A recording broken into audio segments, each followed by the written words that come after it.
तो आइए आज लोकतंत्र की असली धड़कन यानी इसके काम करने के तरीके को करीब से समझते हैं। आप सोच रहे होंगे, क्या वोट डालने के बाद लोकतंत्र का काम खत्म? जी नहीं, बिल्कुल नहीं। असल में जन संघर्ष ही वो ताकत है जो लोकतंत्र को हमेशा जिंदा और सक्रिय रखती है। भारत का सबसे बड़ा पॉलिटिकल टेस्ट देखिए, शुरुआत हुई 1971 में इंदिरा गांधी के गरीबी हटाओ वादे से, और ठीक इसके विरोध में आया जेपी नारायण का 1974 का आंदोलन।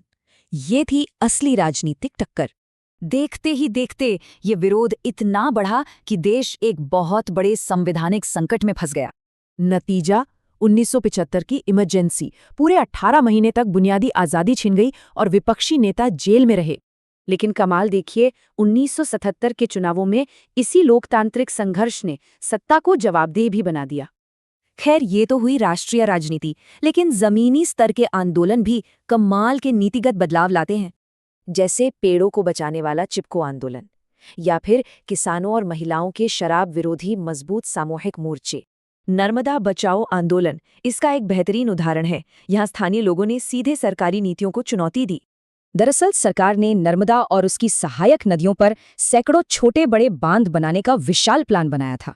इससे 1 लाख से ज्यादा लोगों के बेघर होने का खतरा था, और यहीं से शुरू हुआ कड़ा विरोध। कुछ ऐसा ही हुआ 1990 के एक वेतन विवाद में, जिसने आगे चलकर ऐतिहासिक आरटीआई कानून की नींव रखी। वैसे ये जनसंघर्ष सिर्फ भारत तक सीमित नहीं है, ये पूरी दुनिया के लोकतंत्र की एक सच्चाई है। नेपाल को ही लीजिए, 2006 में 5 लाख लोग सड़कों पर उतरे और राजशाही को घुटने टेकने पड़े। बोलीविया में तो पानी का बिल अचानक 1000 रुपए पहुंचने पर ही भारी जन आक्रोश भड़क उठा था। सोचिए, 5000 कमाने वाले को 1000 सिर्फ पानी का देना पड़े। ये तो बहुत बड़ा संकट था। आखिरकार जनता के इस जबरदस्त संघर्ष ने सरकार को झुका दिया और पानी का नियंत्रण वापस जनता को मिला। पड़ोसी देश बांग्लादेश ने भी 2008 के चुनावों से पहले दशकों तक ऐसा ही कठोर राजनीतिक संघर्ष देखा है। वहीं श्रीलंका में इसी संघर्ष ने समुदायों के बीच एक बहुत ही दुखद जातीय टकराव का रूप ले लिया।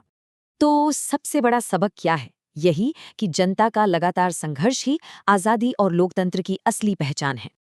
अब सवाल ये है, लोकतंत्र की इस लगातार चलती कहानी में एक नागरिक के तौर पर हमारा क्या रोल है?